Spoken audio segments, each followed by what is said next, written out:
Terceiro caminho de Ocanham. O poder da discrição e da humildade, lições dos macacos de Fá. Na complexa teia de histórias e ensinamentos de Fá, os Odus guardam narrativas que transcendem o tempo e ecoam verdades universais. Uma dessas histórias, a saga dos macacos consultando Ifá por meio dos Babalavo Buru, Boi e Bocheche, revela profundas lições sobre a importância da humildade, da discrição e da gratidão. Os macacos, enfrentando a fragilidade de suas pernas e a ameaça constante, buscaram ajuda nos adivinhos, desejando força para trepar em árvores e se proteger. Ifá, por meio do Odu Ocanham, prescreveu-lhes um ebó, um ritual complexo que envolvia oferendas e promessas de segredo. O ebó dos macacos foi bem-sucedido, fortalecendo suas pernas e possibilitando-lhes andar sobre dois pés como humanos. Contudo, a tentação da revelação foi forte, e um dos macacos, Cran, desobedeceu às ordens de Ifá, proclamando que poderiam revelar seu segredo.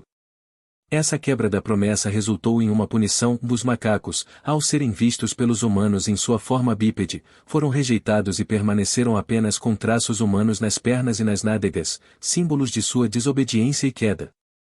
A história dos macacos nos ensina que a humildade e a discrição são virtudes preciosas. O segredo, muitas vezes, protege nossas conquistas e evita a inveja alheia. Além disso, a história nos lembra da importância de sermos gratos e cumprirmos nossas promessas, orando os favores recebidos. Portanto, que possamos aprender com os macacos de Ifá a cultivar a humildade, a discrição e a gratidão em nossas vidas. Que saibamos proteger nossas conquistas, evitando a inveja alheia, e que honremos nossas promessas, garantindo que nossas ações sejam guiadas pela sabedoria e pelo respeito às dádivas que recebemos. Essa interpretação da história dos macacos de Ifá nos lembra da importância de sermos humildes e discretos em nossas conquistas, além de nos incentivar a sermos gratos e a honrarmos nossas promessas. Espero que essas reflexões lhes sejam úteis.